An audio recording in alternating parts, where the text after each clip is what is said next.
Olá, pessoal! A partir de hoje vou começar a trazer a história de alguns personagens que veremos na série Paulo o Apóstolo, já que já contei aqui no canal a história de todos os reis que passaram e ainda vão passar na série Reis e até alguns que não estarão na série. E vamos começar falando sobre Paulo, ou Apóstolo Paulo. Então já te peço que se inscreva no canal, curte o vídeo e clique no sininho para ser notificado sobre os próximos vídeos. Agora, sem mais enrolação, bora para a história de Paulo. Paulo é uma das figuras mais, digamos, famosas da Bíblia e, sem dúvida, um dos maiores líderes do cristianismo de todos os tempos. Só para você ter uma ideia, ele escreveu 13 cartas que estão na Bíblia, não é pouca coisa, né? O nome Paulo é sua versão romana, mas antes disso, ele era chamado de Saulo. O homem nasceu em Tarso, uma cidade da Cilícia. E olha, Tarso não era qualquer lugarzinho no mapa, era uma cidade universitária de peso, um centro de cultura grega super badalado, bem ali perto da costa nordeste do Mediterrâneo. Só por nascer ali, dá para dizer que ele já tinha um pezinho na elite cultural da época. Apesar de ser cidadão romano, o que era um baita privilégio, Paulo era judeu até o último fio de cabelo. Ele era da tribo de Benjamim, foi circuncidado como manda a tradição e ainda fazia parte do grupo dos fariseus, aquele pessoal que levava a lei bem a sério. Em resumo, Paulo era um judeu de respeito. Agora, sobre a infância e adolescência dele, os estudiosos ainda discutem bastante. Uns acham que Paulo cresceu todo em Tarso e só foi para Jerusalém na adolescência. Outros dizem que ele foi para lá bem novinho. A verdade é que não temos muitos detalhes sobre a vida dele antes de aparecer como perseguidor de cristãos, lá no livro de Atos. Então, boa parte dessa fase da vida dele continua sendo mistério. Fazendo um parênteses aqui, lembrando que na série ele vai sim ter uma história desde criança e vão colocar ali até uma história romântica para ele. O que a gente sabe com certeza é que, em Jerusalém, ele foi aluno de Gamaliel, um dos mestres mais respeitados da lei, neto do famoso Hilel. Dá para ver que Paulo não era qualquer um, né? Ele tinha uma formação de ponta, conhecia bem a cultura grega, falava aramaico e era super rigoroso na observância das tradições judaicas. Segundo ele mesmo, era mais avançado no judaísmo do que seus colegas da época.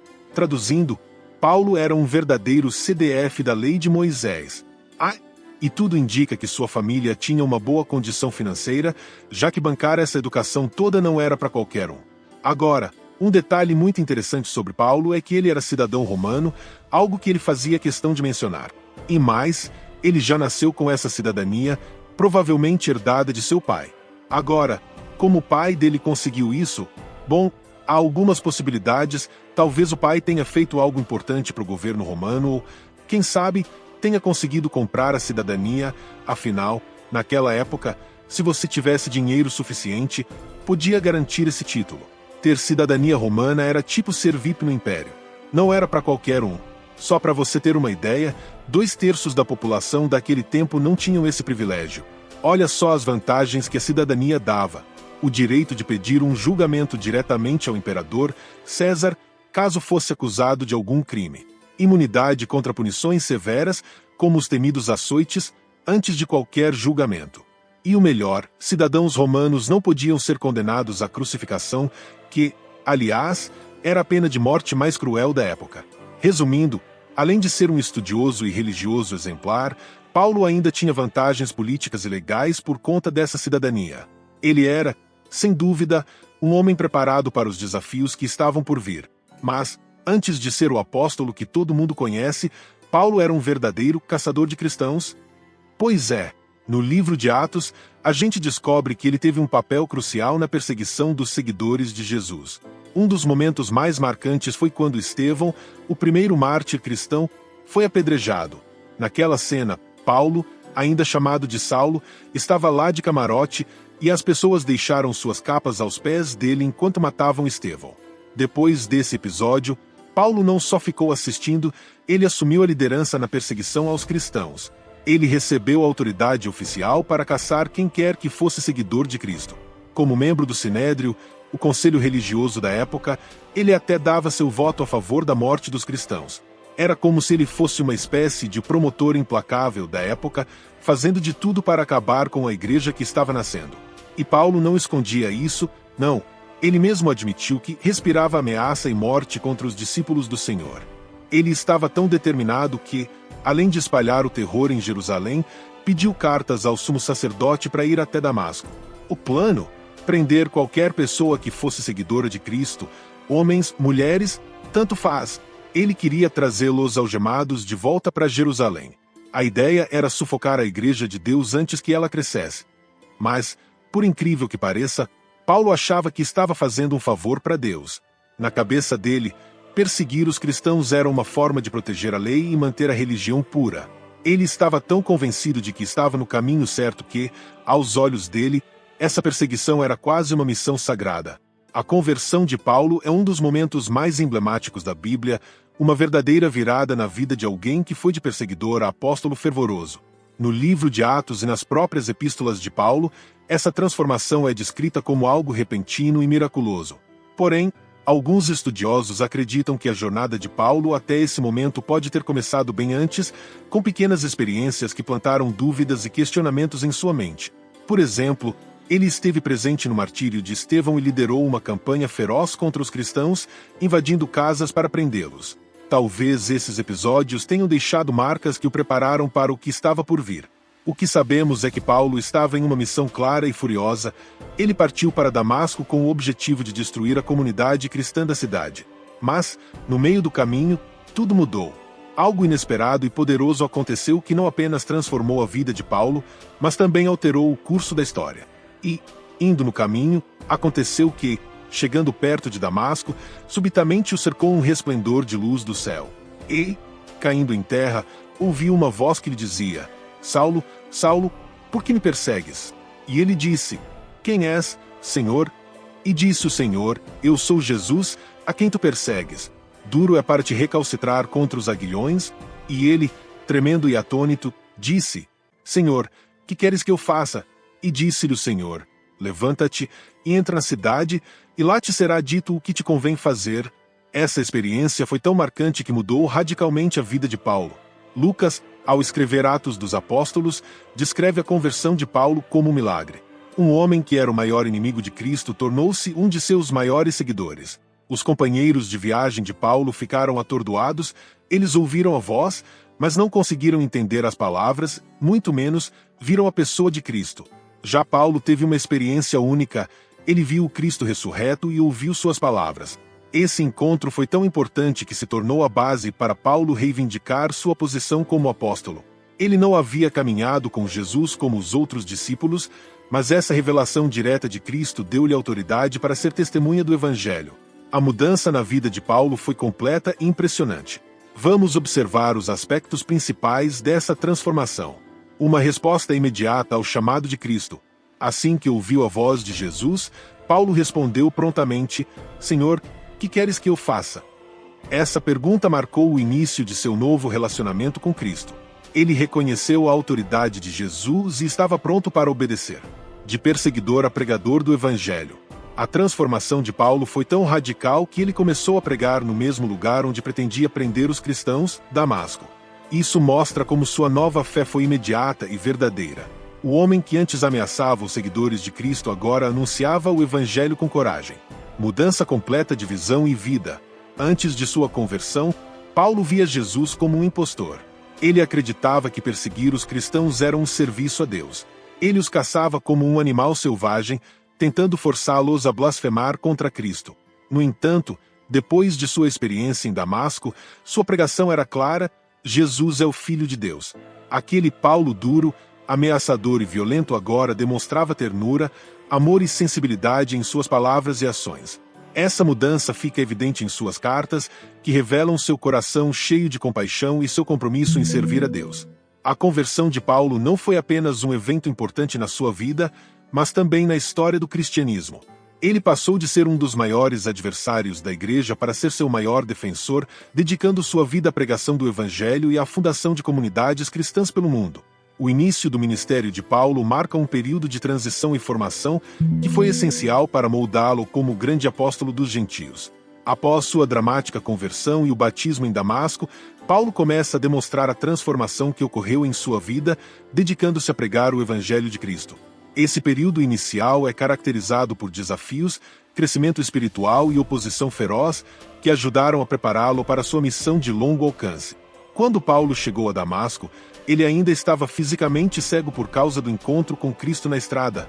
Ananias, obedecendo às instruções de Deus, visitou Paulo, impondo-lhe as mãos para que recuperasse a visão e fosse cheio do Espírito Santo. Após ser batizado, Paulo começou a pregar nas sinagogas de Damasco, declarando que Jesus era o Filho de Deus. Essa mensagem era totalmente contrária ao que ele defendia antes, o que causou grande espanto entre os judeus locais. Logo após iniciar sua pregação, Paulo foi para a Arábia.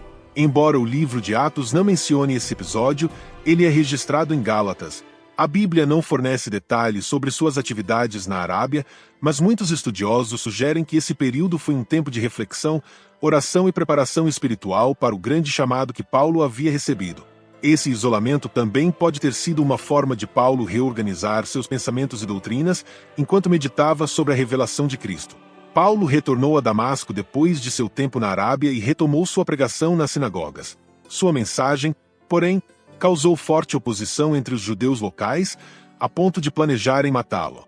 Para escapar dessa ameaça, Paulo teve que fugir da cidade, sendo descido em um cesto por uma abertura na muralha. Após deixar Damasco, Paulo foi para Jerusalém, onde tentou unir-se aos discípulos. Contudo, devido ao seu passado como perseguidor dos cristãos, muitos estavam temerosos e desconfiados. Foi Barnabé quem mediou a situação, apresentando Paulo aos apóstolos e confirmando sua conversão e ministério. Durante sua breve estadia, Paulo pregou com ousadia em Jerusalém, mas novamente enfrentou oposição. Os judeus helenistas tentaram matá-lo e os cristãos decidiram enviá-lo para Cesareia e, de lá, para Tarso, sua cidade natal. Mesmo com as dificuldades iniciais, a transformação de Paulo tornou-se conhecida. As igrejas na Judéia, embora não o conhecessem pessoalmente, ouviram falar do ex-perseguidor que agora proclamava a fé que antes tentava destruir. Esse testemunho fortaleceu os cristãos e evidenciou o poder transformador de Cristo. Os primeiros anos do ministério de Paulo foram fundamentais para solidificar sua fé, estabelecer sua autoridade como apóstolo e preparar o caminho para as grandes missões que ele realizaria. Apesar das perseguições e dificuldades, Paulo demonstrou zelo inabalável e total entrega à missão de levar o evangelho aos judeus, posteriormente, aos gentios. Seu exemplo continua a inspirar milhões, mostrando como o encontro com Cristo pode transformar até mesmo o mais improvável dos instrumentos em um poderoso agente de mudança para o reino de Deus. O período de silêncio em Tarso e o trabalho em Antioquia foram etapas cruciais no desenvolvimento do ministério do apóstolo Paulo, marcando a transição de sua preparação inicial para seu chamado missionário mais amplo. Apesar de o período em Tarso ser pouco documentado, sua importância e o trabalho em Antioquia revelam os alicerces do chamado de Paulo para pregar o evangelho aos gentios. O silêncio em Tarso. Após sua breve estadia em Jerusalém, Paulo foi enviado a Tarso, sua cidade natal, para escapar das perseguições. Esse período, que durou cerca de 10 anos, é muitas vezes chamado de o período silencioso do ministério de Paulo, pois não há muitos detalhes registrados na Bíblia sobre suas atividades durante esse tempo. Contudo, não significa que Paulo esteve inativo. Estudiosos sugerem que, durante esse período, Paulo pregou ativamente e possivelmente fundou igrejas na região da Cilícia, incluindo Tarso e arredores. Essa hipótese se baseia em referências posteriores às igrejas mencionadas em Atos que estariam localizadas nessa região. É provável que Paulo tenha utilizado esse tempo para aprofundar sua compreensão da missão dada por Cristo, consolidar sua teologia e preparar-se para os grandes desafios que viriam. O próximo grande passo no ministério de Paulo foi dado por Barnabé. Ao perceber o potencial de Paulo e ouvir sobre seu trabalho na região da Cilícia, Barnabé foi até Tarso para buscá-lo e levá-lo a Antioquia. Antioquia era uma cidade importante e cosmopolita, conhecida por sua diversidade cultural e religiosa, e foi ali que os seguidores de Jesus foram chamados pela primeira vez de cristãos. Paulo trabalhou em Antioquia ao lado de Barnabé como um obreiro auxiliar. Juntos, ensinaram e fortaleceram a comunidade cristã local, que crescia rapidamente com a conversão de gentios. Esse período de cerca de um ano foi essencial para Paulo, pois ele começou a desempenhar um papel mais ativo na missão de levar o evangelho além das fronteiras judaicas. Durante o tempo de Paulo em Antioquia, uma grande fome atingiu a região, conforme foi profetizado por Ágabo. Em resposta, os cristãos de Antioquia organizaram uma coleta para ajudar os irmãos na Judéia. Paulo e Silas foram encarregados de levar essas contribuições a Jerusalém. Essa ação prática de solidariedade marcou o início do papel de Paulo em conectar as igrejas gentias com as igrejas judaicas, promovendo a unidade e a interdependência no corpo de Cristo. Após cumprirem sua missão em Jerusalém, Paulo e Silas retornaram a Antioquia, onde continuaram a trabalhar na expansão do Evangelho. Esse período marcou a consolidação de Paulo como um líder missionário. Enquanto Paulo e Barnabé serviam ao Senhor na igreja em Antioquia, o Espírito Santo deu uma direção clara à igreja: separar Barnabé e Paulo para a obra específica para a qual Deus os havia chamado. Esse chamado foi confirmado pela oração, jejum e imposição de mãos dos líderes da igreja. A partir desse momento, começou o que ficou conhecido como a primeira viagem missionária de Paulo. O período em Tarso e o trabalho em Antioquia foram tempos de preparação e confirmação do chamado de Paulo. Durante o silêncio em Tarso, Paulo foi moldado e, possivelmente, começou a plantar as sementes de igrejas na região. Já em Antioquia, Paulo encontrou um ambiente fértil para seu crescimento como missionário, tendo sua vocação confirmada pela igreja e pelo Espírito Santo. Esses anos de trabalho e aprendizado lançaram os alicerces para as grandes viagens missionárias que transformariam a história da igreja e espalhariam o evangelho por todo o mundo gentio. As viagens missionárias do apóstolo Paulo foram marcos fundamentais na expansão do cristianismo no mundo antigo. Essas jornadas ocorreram em um período de aproximadamente 10 anos e abrangiam 4 províncias importantes do Império Romano: Galácia, Macedônia, Acaia e Ásia. Paulo adotou uma estratégia missionária planejada e eficaz, centrada em grandes cidades, de onde o evangelho poderia se espalhar para as áreas vizinhas. Por meio de seus esforços, ele estabeleceu um modelo de evangelismo e plantação de igrejas que ainda influencia missões até hoje. A abordagem de Paulo para evangelizar era bem organizada e levava em conta os contextos culturais e sociais. Ele seguia um padrão que pode ser resumido da seguinte forma: Paulo focava nas cidades mais populosas e influentes de sua época, como Corinto, Éfeso e Tessalônica. Essas cidades funcionavam como polos estratégicos para espalhar a mensagem do evangelho às regiões circunvizinhas. Ele começava seu trabalho nas sinagogas, onde podia alcançar judeus e prosélitos gentios. Isso proporcionava um ponto de partida com pessoas já familiarizadas com as Escrituras. Paulo trabalhava para superar barreiras sociais, incentivando a igualdade entre judeus e gentios, ricos e pobres, promovendo ajuda mútua entre as igrejas. Após evangelizar e edificar os crentes, Paulo nomeava presbíteros para liderar as igrejas, garantindo sua organização e continuidade. Esse padrão é claramente observado em Atos, onde Paulo prega o evangelho, fortalece os novos convertidos e organiza a igreja com a eleição de líderes locais. A primeira viagem missionária de Paulo está registrada em Atos 13 e marca o início de seu ministério entre os gentios. Essa jornada aconteceu por volta dos anos 44 a 50 depois de Cristo, e começou na cidade de Antioquia da Síria, que se tornou o centro do cristianismo gentílico. Sob a orientação do Espírito Santo, a igreja em Antioquia separou Paulo e Barnabé para a obra missionária. Eles partiram com João. A primeira parada foi na ilha de Chipre, terra natal de Barnabé. Ali, pregaram em várias sinagogas e tiveram um encontro significativo com Sérgio Paulo, o procônsul romano, que se converteu após presenciar a ação de Deus contra o mágico Elimas. Após deixarem Chipre, os missionários viajaram para Perge, na Panfilha. Foi nesse ponto que João Marcos deixou o grupo e retornou para Jerusalém. Paulo e Barnabé seguiram para Antioquia da Pisídia, onde pregaram na sinagoga e obtiveram sucesso entre os gentios, mas enfrentaram oposição dos judeus. Os missionários continuaram para Icônio, onde novamente alcançaram gentios e judeus, mas foram expulsos da cidade. Em Listra, Paulo curou um homem aleijado, o que levou a multidão a adorá-los como deuses, chamando Paulo de Hermes e Barnabé de Zeus. Contudo, logo depois, Paulo foi apedrejado e deixado como morto, mas sobreviveu milagrosamente. De Listra, eles foram para Derbe, onde fizeram muitos discípulos. No caminho de volta, Paulo e Barnabé revisitaram as cidades por onde passaram, fortalecendo os crentes e nomeando presbíteros para liderar as igrejas.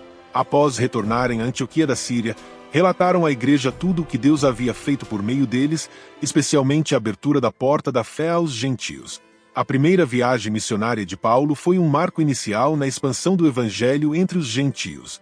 Apesar das dificuldades, como a oposição dos judeus, o abandono de João Marcos e os sofrimentos físicos, Paulo e Barnabé perseveraram, estabelecendo igrejas e fortalecendo os novos crentes. Essa viagem não só consolidou o chamado de Paulo como apóstolo dos gentios, mas também estabeleceu um padrão de evangelismo e plantação de igrejas que seria seguido nas viagens subsequentes. Além disso, ela revelou a profunda dependência de Paulo da orientação do Espírito Santo que guiava cada etapa de sua missão. A segunda viagem missionária de Paulo, registrada em Atos 15, aconteceu entre 50 e 54 d.C. O objetivo principal de Paulo era revisitar as igrejas que ele havia fundado em sua primeira viagem para encorajá-las e fortalecer os novos convertidos. Durante esse período, houve uma divergência entre Paulo e Barnabé sobre o envolvimento de João Marcos na missão, já que ele havia abandonado o grupo antes. Isso levou à separação dos dois missionários, com Paulo partindo com Silas. Essa segunda jornada foi muito mais extensa que a primeira, alcançando novas regiões, incluindo a Europa.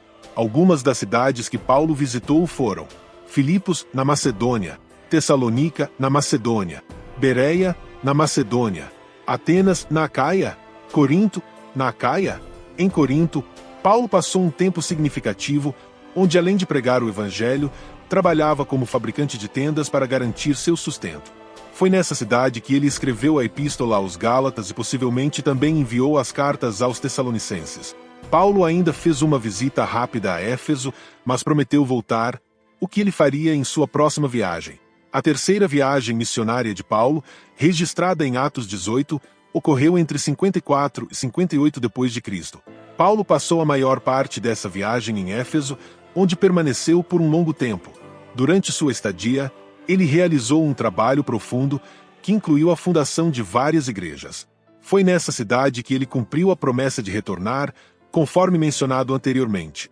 Durante essa jornada, Paulo escreveu várias cartas, como a primeira e a segunda epístola aos Coríntios, bem como a epístola aos Romanos, que ele provavelmente escreveu enquanto estava em Corinto. O impacto do trabalho missionário de Paulo foi imenso. O evangelho se espalhou amplamente, e estima-se que no final do período apostólico havia cerca de 500 mil cristãos espalhados pelo mundo. Paulo foi, sem dúvida, uma das figuras mais importantes na expansão do cristianismo. Seu trabalho não só envolveu a fundação de novas igrejas, mas também o fortalecimento das existentes. Ele usava suas cartas e visitas como ferramentas essenciais para manter a fé e a unidade nas igrejas.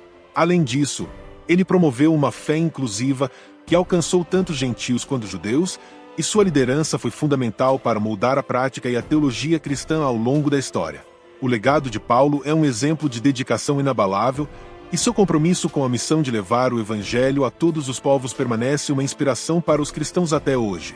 O debate entre o apóstolo Paulo e Pedro é um momento crucial na história da igreja primitiva, especialmente porque tratava da relação entre gentios e judeus no contexto cristão. Este debate surgiu devido ao crescente número de gentios convertidos ao cristianismo e à pressão de alguns cristãos judeus que queriam impor aos gentios a observância da lei mosaica, particularmente a circuncisão. Na época, muitos cristãos judeus acreditavam que, para ser plenamente aceito na comunidade cristã, um gentio precisava seguir as práticas e os rituais da lei de Moisés. Isso inclui a circuncisão e outras tradições judaicas. Eles viam esses rituais como essenciais para manter a igualdade dentro da igreja e, para eles, a salvação estava atrelada à observância desses costumes. Porém, Paulo discordava veementemente dessa visão. Ele acreditava que a salvação era oferecida pela graça e não pela observância das leis e práticas judaicas. Em outras palavras, a salvação vinha mediante a fé em Jesus Cristo e não pela obediência à lei mosaica. Para Paulo, insistir na circuncisão e em outras leis judaicas era uma forma de desvirtuar o verdadeiro evangelho da graça divina. Esse desacordo entre os apóstolos culminou em um momento de confronto público entre Paulo e Pedro. Em Gálatas 2, Paulo relata que Pedro agiu de maneira hipócrita ao se separar dos gentios e se associar somente aos judeus, com medo da pressão dos judeus cristãos que defendiam a observância da lei mosaica. Esse comportamento de Pedro, segundo Paulo, estava contradizendo a verdade do Evangelho. Paulo, então, repreendeu Pedro publicamente, afirmando que não se podia exigir dos gentios a observância da lei mosaica, especialmente a circuncisão, para que eles fossem aceitos na igreja. Paulo reafirmou sua posição de que a salvação vinha somente pela fé em Cristo e não por meio das obras da lei. O problema gerado pelo movimento judaizante não se limitou a essa disputa entre Paulo e Pedro. A questão foi debatida de forma mais ampla em um concílio em Jerusalém, Atos 15, onde se reuniram Paulo, Barnabé, Pedro e os apóstolos para discutir se os gentios convertidos precisavam ou não seguir os costumes judaicos. A decisão do concílio foi clara: os gentios não precisavam observar a lei mosaica, nem a circuncisão, para serem salvos. A salvação era pela graça de Deus e não pela observância de rituais religiosos. Essa decisão foi um marco na igreja primitiva, pois garantiu que a mensagem do Evangelho fosse universal e acessível a todos, independentemente de sua origem cultural ou religiosa. Este evento foi, sem dúvida, uma crise teológica na igreja primitiva, pois envolvia questões fundamentais sobre a natureza da salvação e a relação entre judeus e gentios dentro do cristianismo. O debate público entre Paulo e Pedro e o Concílio de Jerusalém resolveram essa questão de forma decisiva, estabelecendo o princípio de que a salvação é um dom de Deus oferecido a todos os que creem, sem a necessidade de cumprir a lei mosaica. Essa decisão teve um impacto duradouro na igreja primitiva e continua a ser uma base teológica importante até os dias de hoje, pois reafirma o conceito central do cristianismo: a salvação pela graça, mediante a fé em Jesus Cristo. A prisão e morte de Paulo são aspectos fundamentais na conclusão da vida do apóstolo, marcando os desafios e as tribulações que ele enfrentou em sua missão de difundir o Evangelho. As informações sobre esses eventos são um tanto limitadas no livro de Atos, o que leva a discussões sobre o número exato de prisões e as circunstâncias de sua morte. No entanto, com base em outros registros e nas epístolas pastorais, podemos entender melhor o sofrimento e a dedicação de Paulo. O apóstolo Paulo sofreu várias prisões ao longo de sua vida, muitas vezes por causa de sua pregação ousada do Evangelho. Um dos episódios mais conhecidos de sua prisão ocorre em Filipos, onde ele foi preso com Silas após expulsar um espírito de adivinhação de uma mulher. Contudo, o relato de suas prisões mais significativas aparece em Atos 21, quando ele é preso em Jerusalém devido a falsas acusações. Para evitar que fosse linchado, ele é transferido para Cesareia, onde permanece na prisão sob o governo de Félix por 2 anos. Quando o governador Festo sucedeu Félix, ele sugeriu que Paulo fosse entregue aos judeus, mas o apóstolo, conhecendo o risco de um julgamento desfavorável, apelou para César em sua qualidade de cidadão romano. Depois de um discurso perante o rei Agripa, Paulo foi enviado a Roma, mas durante a viagem, o navio no qual ele estava foi naufragado, e Paulo passou o inverno em Malta. Finalmente, Paulo chegou a Roma, onde, apesar de estar sob prisão domiciliar, ele teve liberdade para pregar e ensinar sobre o Evangelho. Atos dos Apóstolos termina com essa menção, mas as epístolas pastorais fornecem mais informações sobre o que aconteceu a seguir. Segundo as epístolas pastorais, como 2 Timóteo, Paulo foi solto após o período de prisão domiciliar em Roma por volta de 63 d.C. Após sua libertação, é provável que ele tenha realizado novas viagens missionárias, incluindo uma viagem à Espanha. Embora não haja uma confirmação detalhada desses eventos no Novo Testamento, o cânon muratoriano e a Epístola de Clemente, aproximadamente de 95 d.C., mencionam essas viagens. Após um período de liberdade, Paulo foi novamente preso em Roma durante o Império de Nero, provavelmente por volta de 67, 68 d.C. O apóstolo foi executado por causa de sua fé e a tradição cristã afirma que ele foi decapitado na estrada de Óstia, fora de Roma.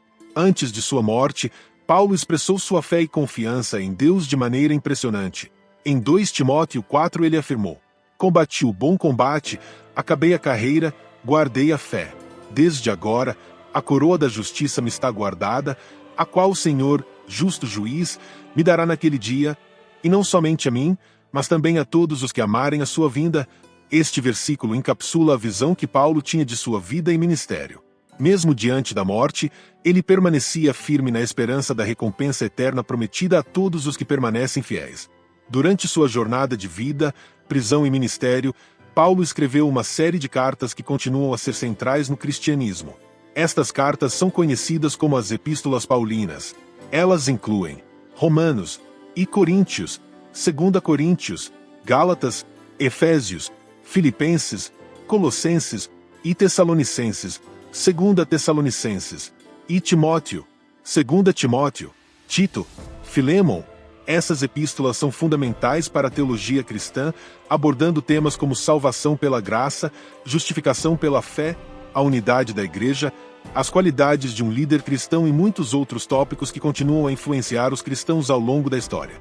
A vida e a morte do apóstolo Paulo são um testemunho poderoso de dedicação e coragem. Ele enfrentou adversidades, prisões e sofrimento com a firme convicção de que sua missão era servir ao Senhor e compartilhar a boa nova do Evangelho. Seu martírio, ocorrido em Roma, e suas cartas deixaram um legado profundo que permanece vivo para todos os cristãos até os dias de hoje. E esta foi a história de Paulo, que veremos em breve na Record TV. Esse foi o vídeo de hoje e no próximo vídeo trarei a história de Barnabé, que teve uma grande parceria com o apóstolo Paulo. Então, se ainda não é inscrito, já sabe, né? Esse foi o vídeo de hoje, eu fico por aqui, até o próximo vídeo e que Deus abençoe você.